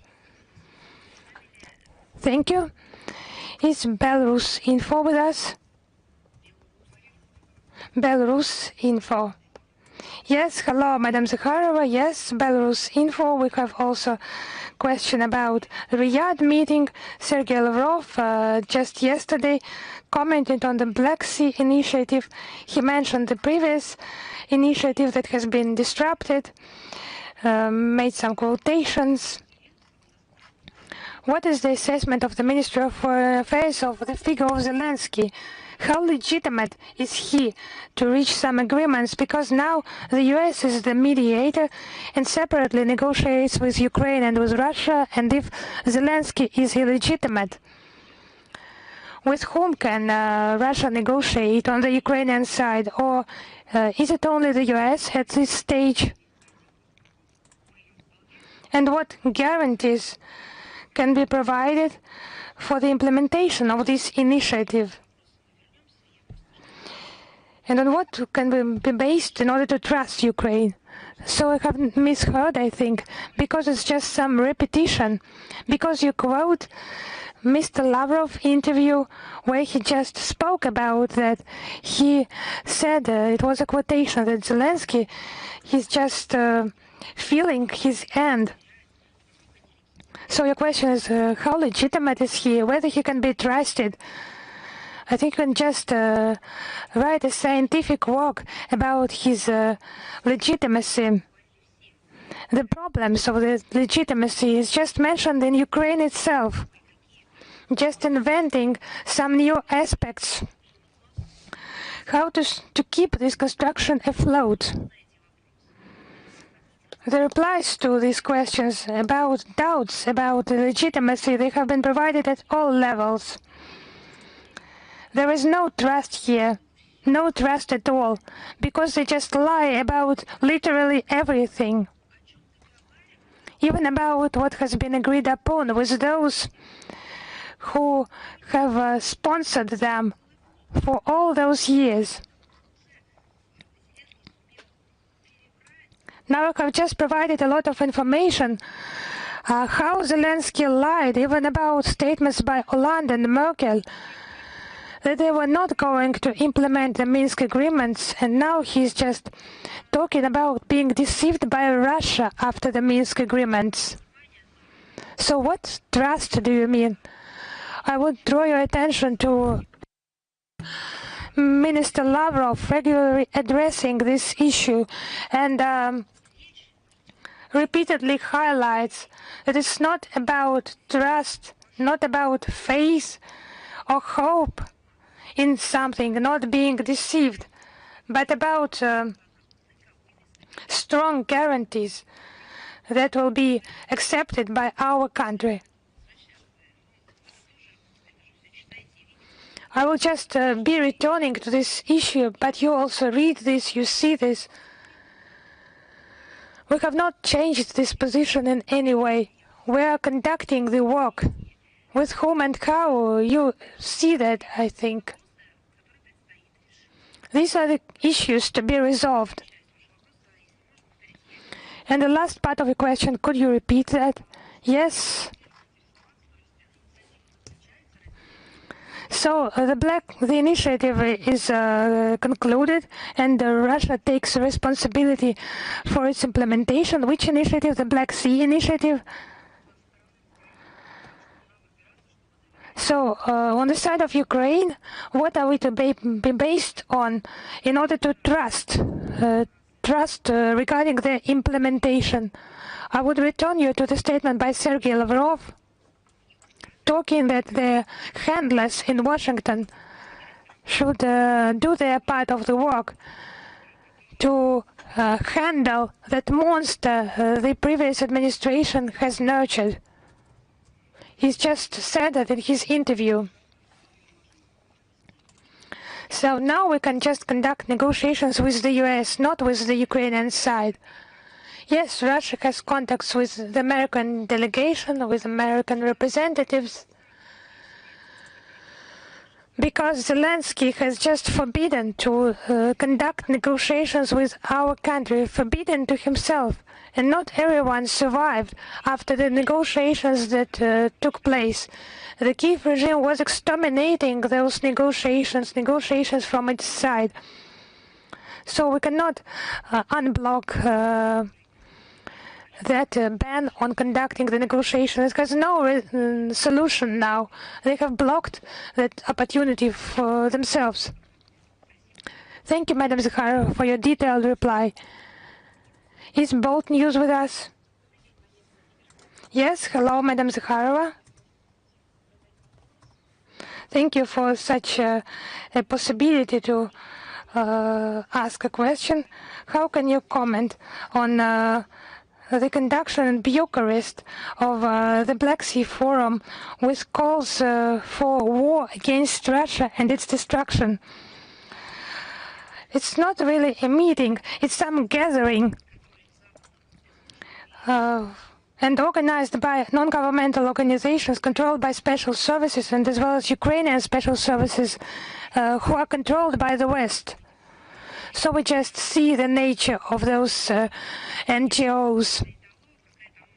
On the other hand, this meeting is very interesting. That hysteria that was there is just reflects the desperation of some circles against the background of the obvious defeat of the Kyiv regime. And Romania providing a platform to those aggressive structures undermining the territorial integrity of our country. And Romanian officials just participating there is just a provocative episode, anti-Russia campaign guided by the EU and conducted by Bucharest. On one hand, the Romanian authorities talk about peace and stability in the region. On the other hand, they just give the country to those who turn it into an instrument of turning into it an instrument of an international tension. It has nothing to do with national sovereignty. In the Romanian society itself, it's critically assessed. So the conclusion, why a significant part of the Romanian society is more and more decisive about their opinion about the correction of the political line. It's more and more clear. Thank you. Is News Front with us? Yes, one question connected with international structures and their reaction on the Ukrainian regime crimes. Was there an official OSCE reaction on the Ukrainian drone attack on Moscow after OSCE Secretary General Feridun Siniroglu came to Moscow and witnessed the consequences of the attack? If there was a reaction, what was that? And if not, how can you explain its absence? Yes, there was a reaction on the outcome of the talks with Minister Lavrov on the 11th of March. It was a joint press conference with the OSCE Secretary General. Is Vestnik Kavkaza with us? Yes, hello, Madam Zakharova. Armenian Parliament Speaker Mr. Simonan said that Yerevan does not plan to return to trilateral format Russia, Azerbaijan and Armenia to unblock communication. This topic was discussed during a telephone conversation between Sergey Lavrov and Erat Mirzayan. How does Russia plan to further work in resolving this issue of unblocking communication? So I would remind that the leaders of our three countries, they assigned this issue to deputy prime ministers in charge. In Armenia, this issue is handled by not by the political figure you mentioned, but by another person. So you need to address Yerevan whether they have been changed in the implementation of this issue. If not, you need to address the person in charge of this issue. You know, I do not want to comment on a specific statement by a specific person. It's just not his scope.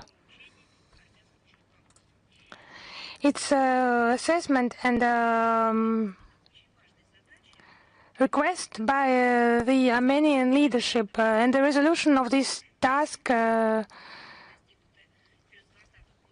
trilaterally reached during the period between 2020 and 2022 was the creation of a specialized trilateral working group on unblocking transport and economic ties in the South Caucasus.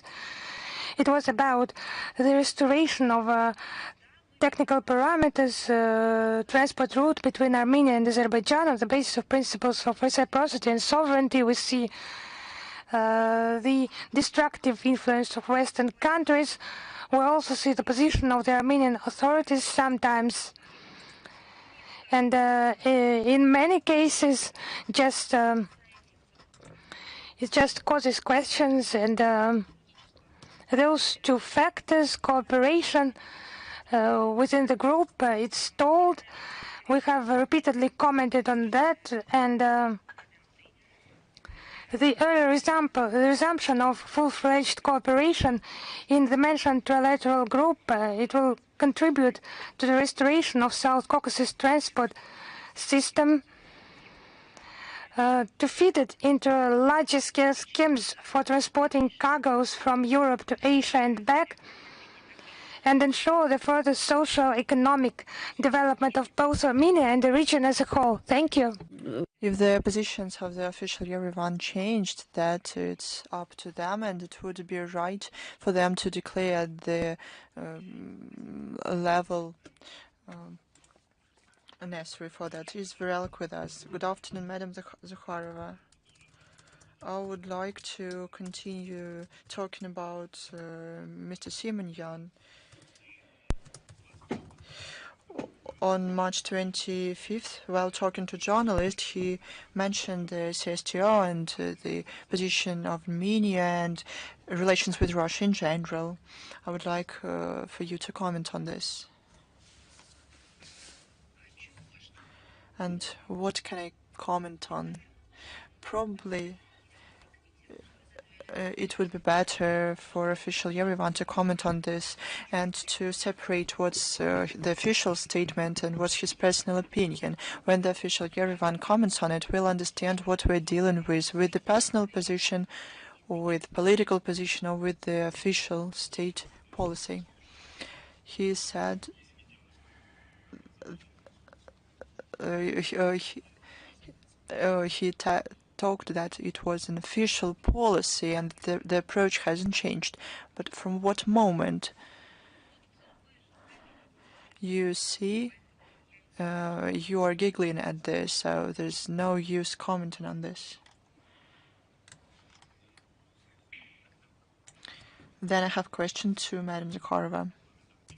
The Parliament of Armenia adopted in its first and the final reading a bill allowing Armenia to join the EU. What's your opinion? The opinion was expressed many times at various levels.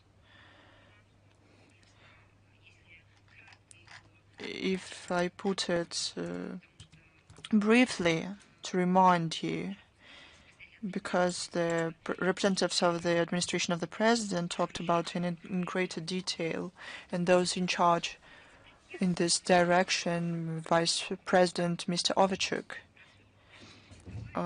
he gave explanations with facts, figures, and so on. But briefly, the EU membership and Eurasian Economic Union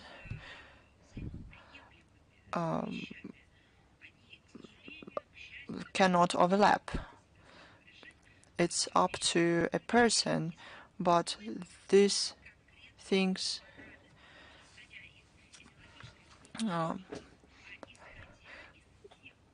in terms of agreements made in these associations, they are unfortunately contradicting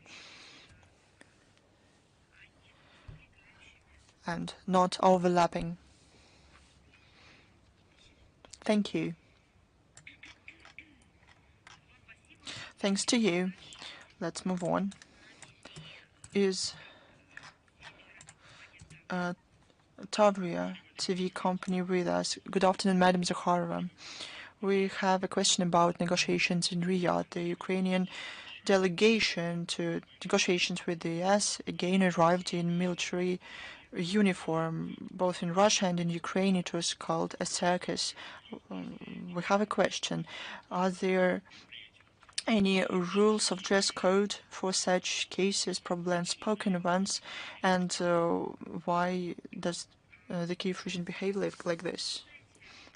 You know, usually when you receive an invitation for an official event by some country, an official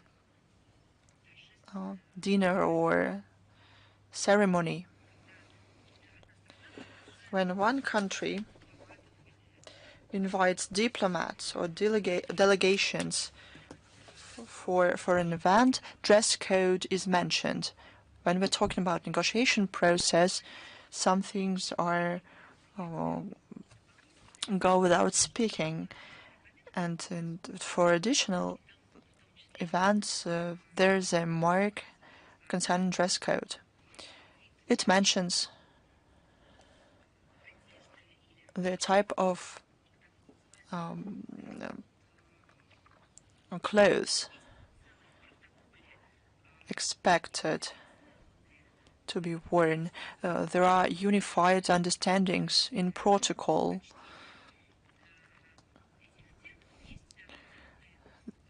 There is certain common understanding of how it works. And this dress code mentioned also provides for the ability for a person to dress into the national costume. I have an impression that the Kyiv regime, this militarized uniform, it's not a military uniform. In many cases, those are just variations of military uniform. It's kind of a game. And what we see is not a military uniform indeed, or sometimes civilians wear military uniform who have nothing to do with the military service. And the Kyiv regime see it as a part not of a national dress code, not a national costume, but a symbolism of their own sect that they created. I have an impression that it will go down in history like this, that the Kyiv regime worked out a specialized system of symbols, and one of them is a militarized uniform. Thank you very much, Madam Zakharova. Thanks to you. Is Русский вектор стратегического назначения with us? Good afternoon, Madam Zakharova. Good afternoon. We have two questions. Question one. Journalists of Zvezda TV channel and Zvest media outlet were killed by the American HIMARS MLRS, and Banza back in 2022 said the HIMARS targeting is enabled by the American military satellites. Will the Russian MFA go into send a note of protest to the U.S. government? We say at all levels that Western supplies lead to killings of civilians. The Western supplies, I don't have information in which year these arms were supplied, but I have an impression that majority of these armaments were supplied by the U.S. I don't think that public statements are not weaker in this regard. But there's a question to the American public society, why they keep silence, why they care so much about nuances. What happened 100 years ago? Who's looked at somebody else, and why some irrelevant, almost irrelevant tweet or message in the social network with a photo can become a reason to wipe out a person from the media sphere, and supplies of armaments by regimes and people in the USA do not cause the American public and NGOs a certain response. One of the questions I mentioned today, the NGOs and the American public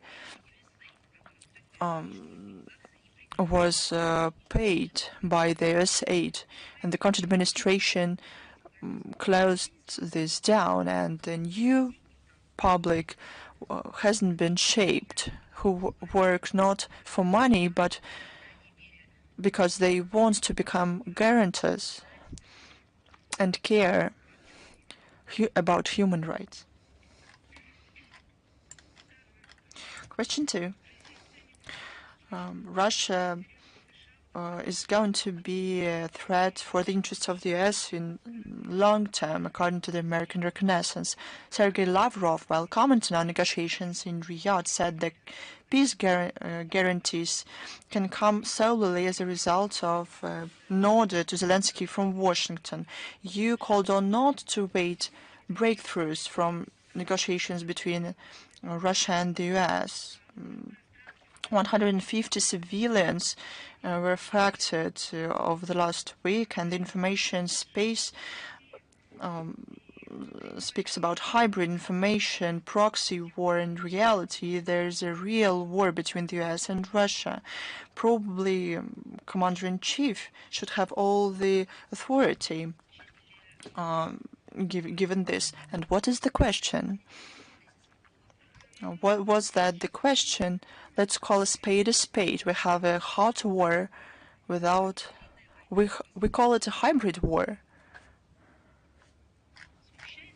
Are you confused with this name, with this word?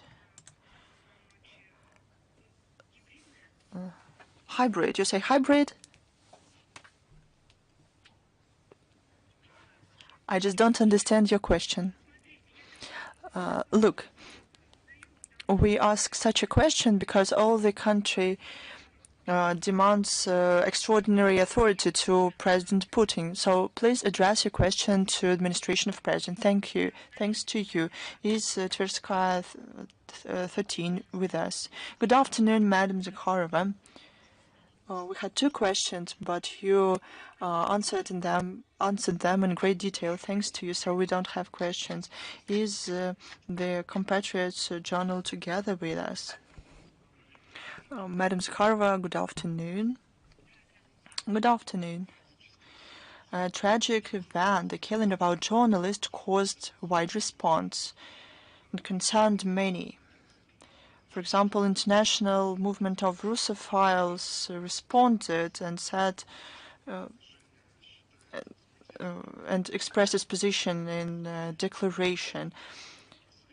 They say that it is unacceptable to strike civilians. It violates international law. The movement of Russophiles made open statements. We are outraged that no Western media officially responded and condemned this terror attack against Russian media representatives. Question to you, are there any more international organizations, public organizations that condemned this crime of the Kyiv regime? I can say that we're grateful for everyone who responded. There are a lot of people who responded. From I saw one of the first statements from our Belarus colleagues. Thank you for your solidarity. I saw other responses, and I think that we're going to prepare a list of these statements. We believe that in this case,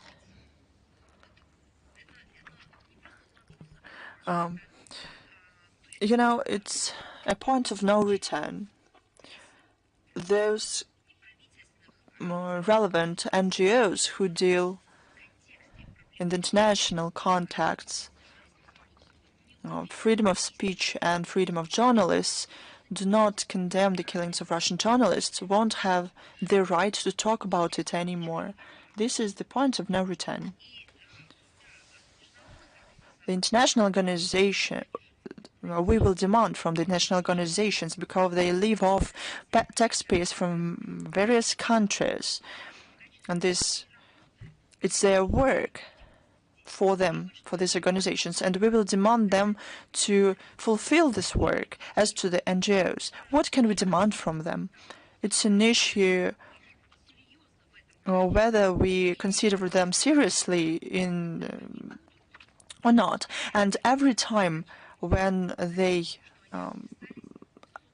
say about the responsibilities, will say that they cannot act. If there are no questions, then goodbye. Thank you.